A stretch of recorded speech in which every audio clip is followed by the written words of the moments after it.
Hello, everyone. If you've landed here and you hear my voice, you are at Let's Talk News, and I'm your host, Leticia Romero.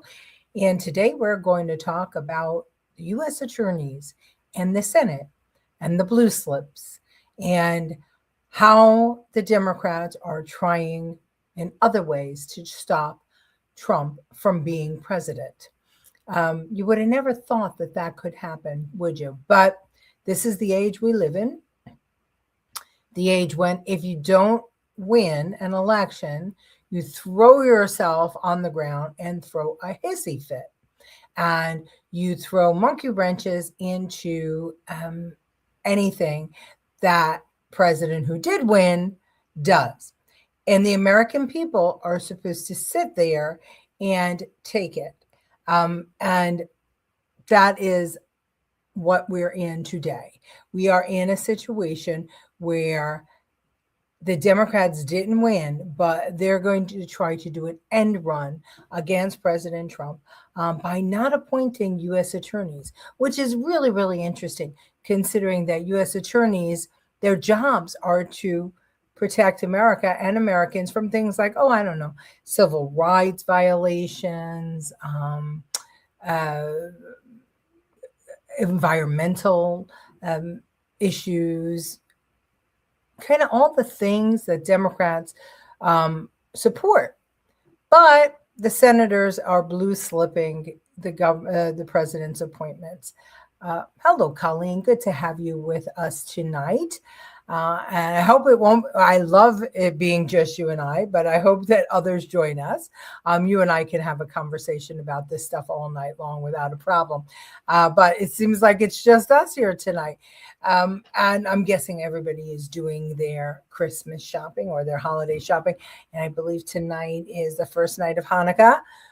So to all of my Jewish friends, happy Hanukkah. And to my Jewish family, happy Hanukkah.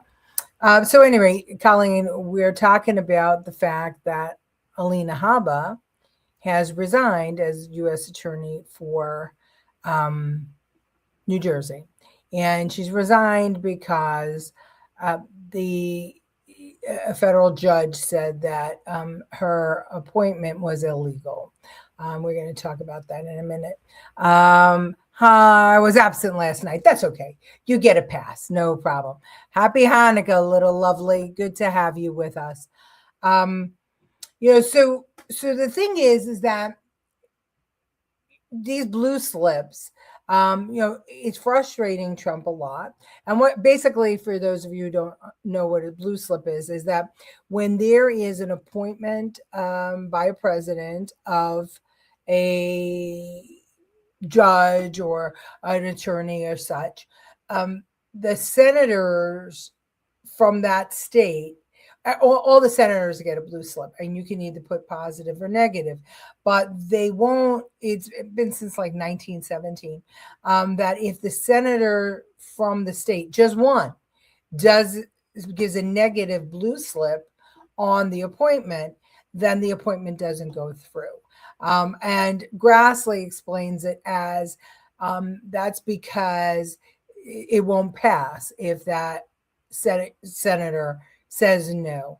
But when you have the majority, you would think that it would pass. But we're in a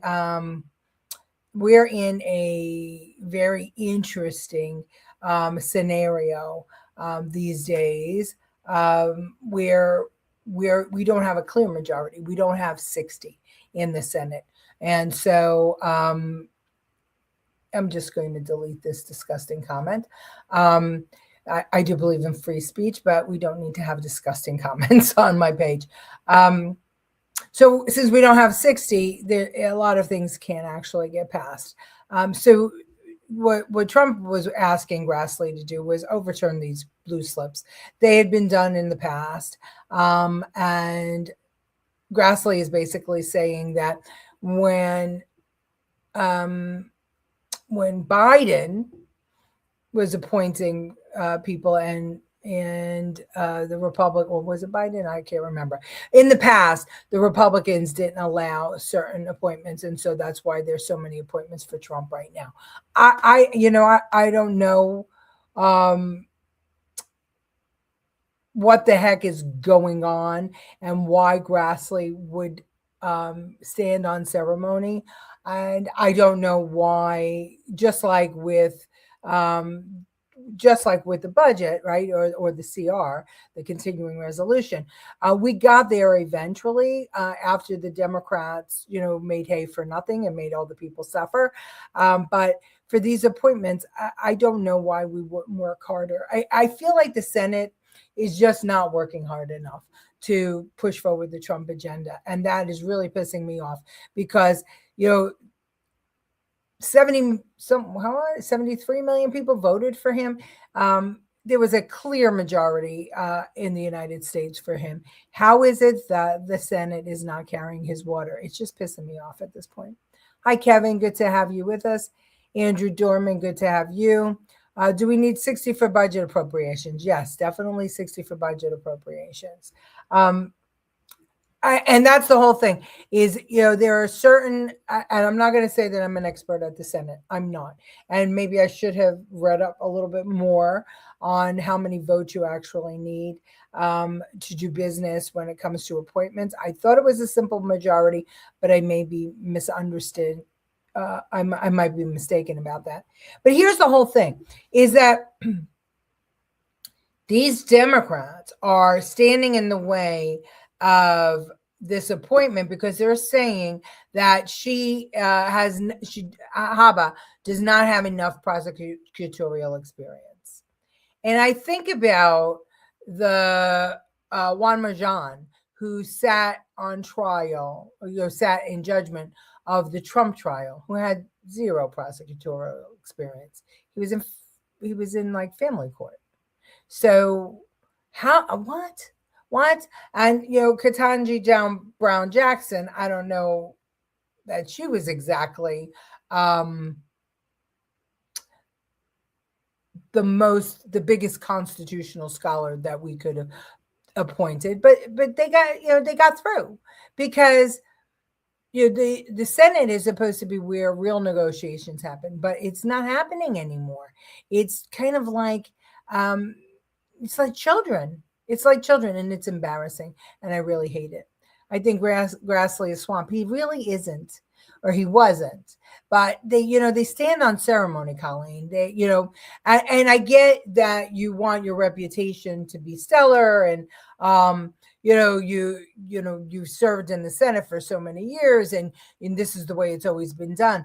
But at a certain point, you have to see that the country is going down the toilet.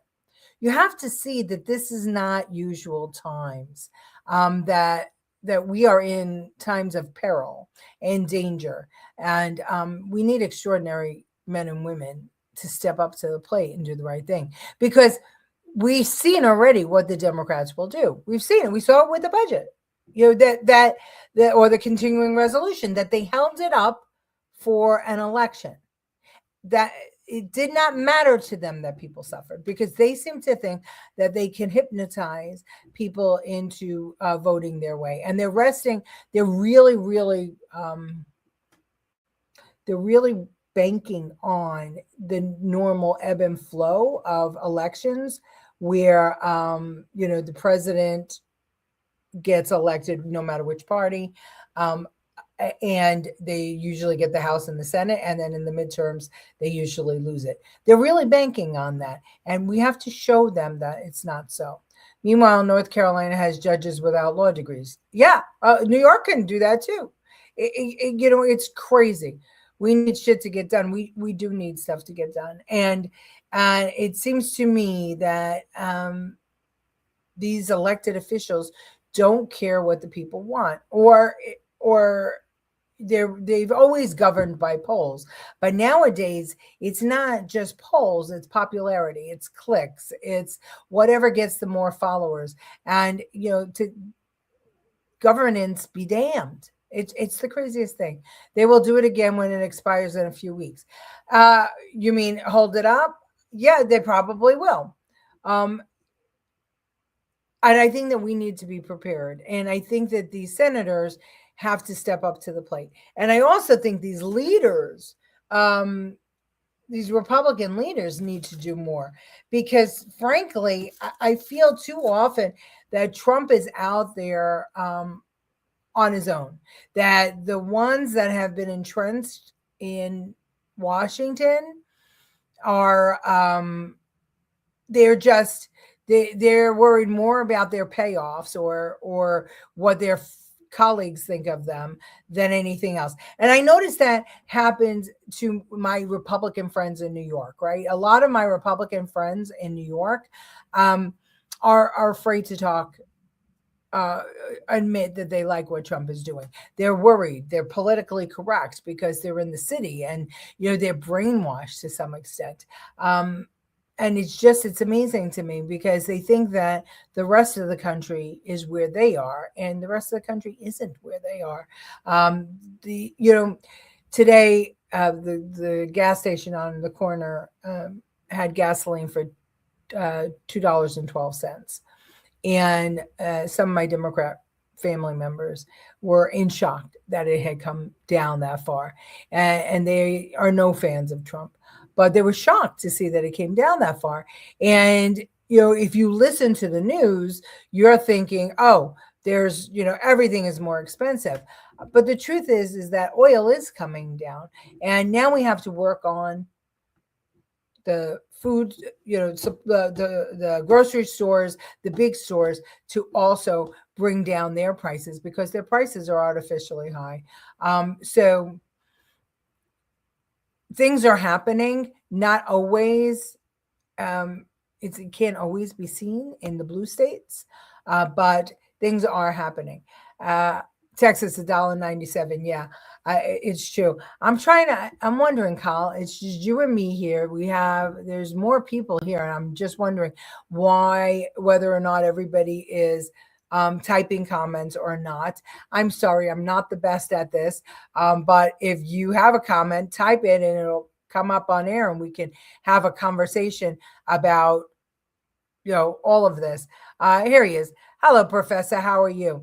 The Unfortunately, Facebook changed the notifying how I can notify people about the show, and we have seen a huge drop off in viewership since then. It's always something. Every time we start to go up, somebody changes something, and here we go, back down again. But it's good to have the professor with us. Now, I didn't do a clip, and I won't share my screen because it's too small. But let's talk a little bit about this tanker that the U.S. captured. Pam Bondi says that it was a Venezuelan tanker, or it was a tanker carrying Venezuelan oil, and it was headed for Iran. And Venezuelan oil is now sanctioned, and so it can't be transported. Or so we captured the tanker. And I'm waiting to hear the howls from the Democrats about how that was illegal. And I wonder if anybody has heard anything that I might have missed about where the Democrats stand with this tanker. It seems to me that the Democrats are willing to sacrifice anything. Public safety, they're willing to sacrifice the economy, they're willing to sacrifice the comfort of the American people. They are willing to do anything that they can to oppose Donald Trump. And they are trying to create or set up for impeachment if they do take either one of the houses. They don't need to have both. They need to have both to get it to go through. But if they have either one, they can get those articles of impeachment passed. As a matter of fact, a couple of people have put articles of impeachment in. And today, an article of impeachment went against Senator Kennedy for going against science. That was the basis of the article of impeachment. Staten Island Dems call it another act of war. I just, it's amazing to me. You know what's amazing to me? Our whole lives, and I'm in my 60s, is all I've heard is the war on drugs, the war on drugs. So many drugs coming into this country, killing Americans. Oh, am I blinking? Killing Americans. And finally, somebody has stepped up to the plate, figured out a way to stop drugs from coming into the country. And that someone is Donald Trump. And it's now become an act of war. It just blows my mind. It blows my mind that people actually take these Democrats seriously. Because, let's take the Somali stuff that's going on in Minnesota right now. And let's harken back, right, to when the migrants were crossing the border, right? And the only one reporting on it was Fox News. And we reported on it because we got the inside tip from Rob Astorino, who sent us photographs and video of the planes flying migrants into Westchester. And remember when those migrants were brought to Martha's Vineyard, how quickly they were removed from Martha's Vineyard, how quickly, because there was just not enough room and not enough services for them in Martha's Vineyard. But it was okay to flood Texas. Their opinion was it was okay to flood Texas with them. Well, other place that refugees came in was Somalia. And was from Somalia, and they settled in Minnesota. And I did a quick little study about how, what Somalians contributed to America and to other countries, because this is not the only place that they have settled, right? They settled in the United Kingdom. They settled in Norway. And you know what I found out? I found out that in the UK, 72% of Somalis who sought refugee status in the UK, 72% are living in government paid for housing. 60% in the United States are on some sort of welfare or food stamps. In Norway, it's 40%. It's same for France. It's similar for Scotland and Ireland. So what I'm not understanding is when you take in refugees because they're not doing well in their own country, shouldn't there be a plan to integrate them into society and not let them live off the backs of the taxpayer? One would think so, right? Because that was back in the day, right? In World War II, when the Italians came over, when the Irish came over, you were supposed to have a sponsor. You were supposed to have a job. There were things that were set up so that you could have a gainful life here. And that's not happening anymore. It's not happening here, and it's not happening in the UK, and it's not happening in the European countries. So I told you yesterday that I'm having a little argument with I was going to call him a gentleman from Somalia, but he's not, because now he's getting hostile. And he was trying to sell me propaganda about how America destroyed Somalia and used Somalia. And I, of course, answered back that that was untrue and that the Somalians destroyed Somalia. And wherever America goes, they help that country. Well, he told me that, fuck America today. And so that led to a lot of words. But the truth is that in Somalia, and we went through it last night, the GDP is nothing. It's the unemployment rate is through the roof. Education is non-existent.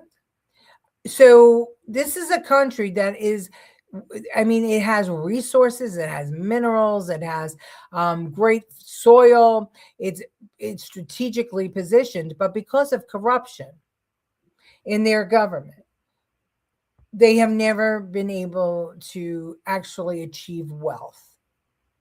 And so the migration out of Somalia because of poverty is enormous. And they're out, all over Africa. It's enormous. And they're basically going to Europe and to America. But they're not contributing once they get there. So what I'm saying is the culture in Somalia seems to be nobody works, crime, theft, kind of what they used to say about the Italians, right? The Sicilians, that they were all thieves and nobody worked and blah, blah, blah, blah, blah. And that might have been true. I guess it was back in the day. But in Somalia, they're not working in Somalia. They're not contributing in Somalia.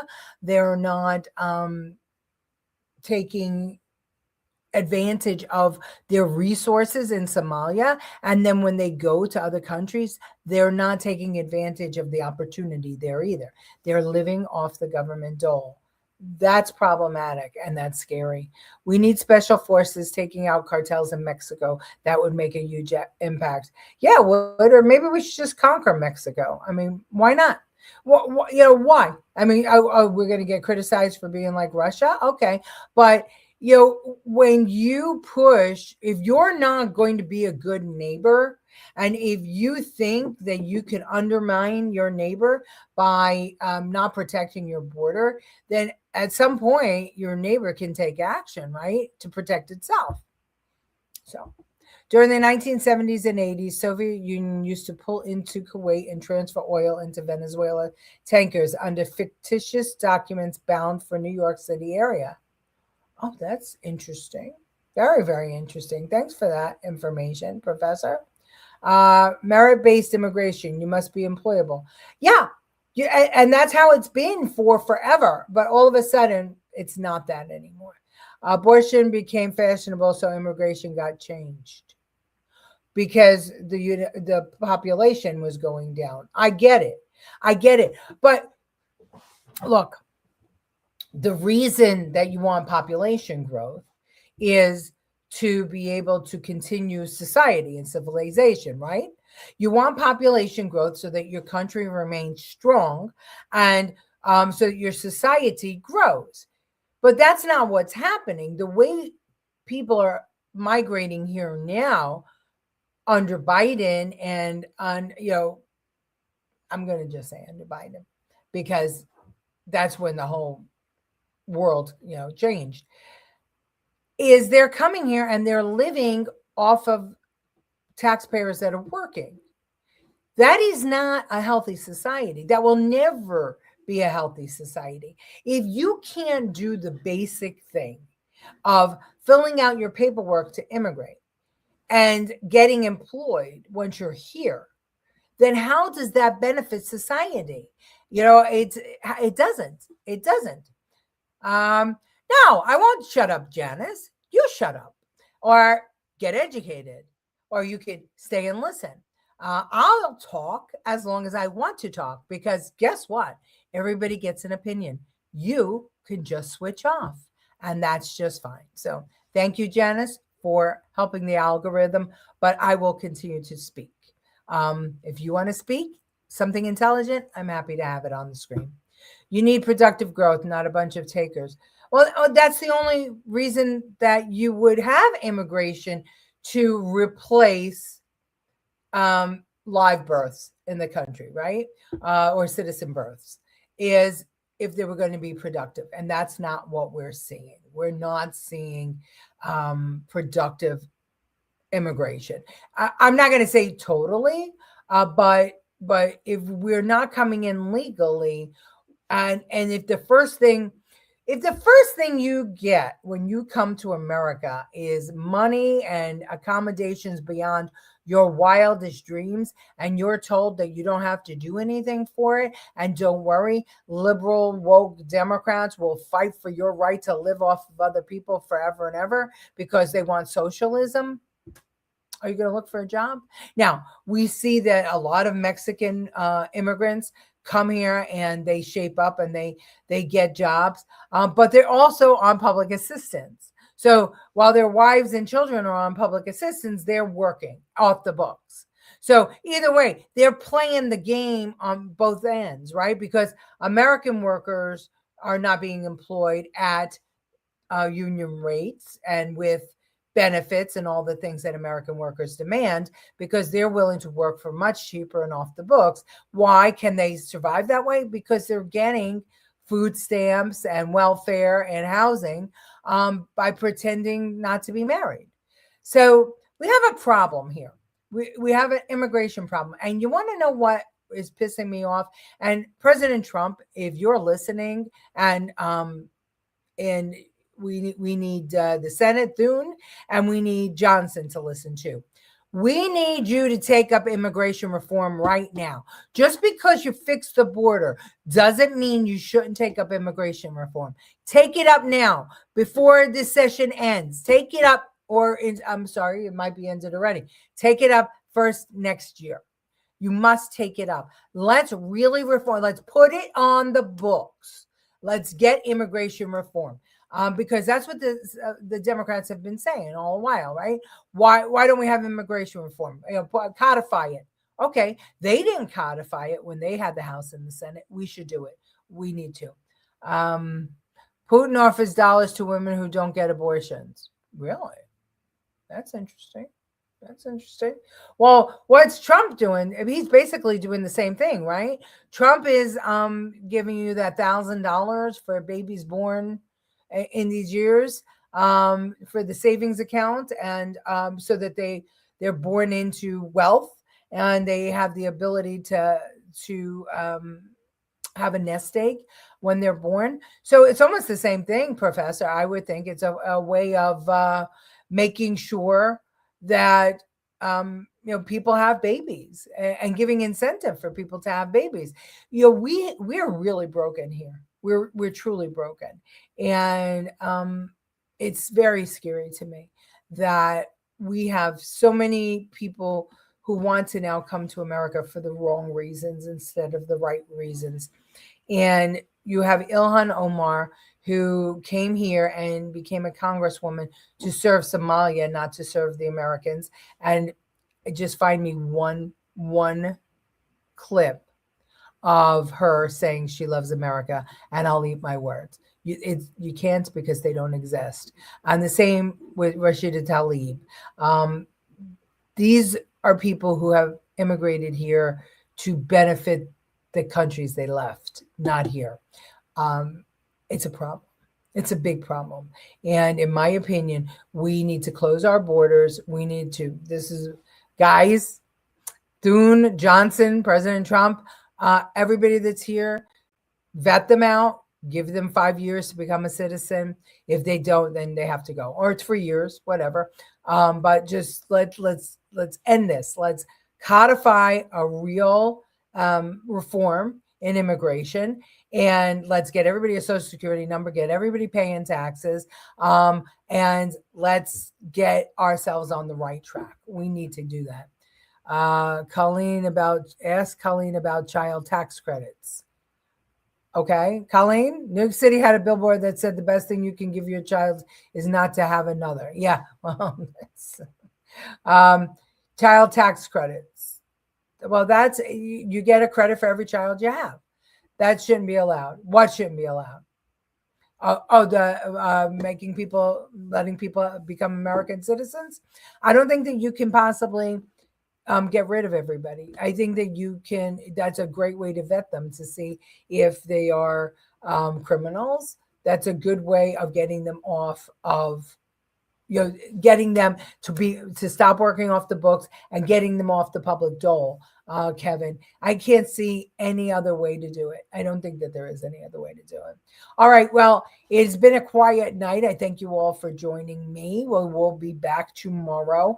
And that's the last night of the week. And we will see. I'm sure it's going to be much more on this oil tanker. So let's see tomorrow. But anyway, gas $2.12 in South Carolina and $1.97 in Texas. See you all tomorrow. Thanks, talkers, for joining.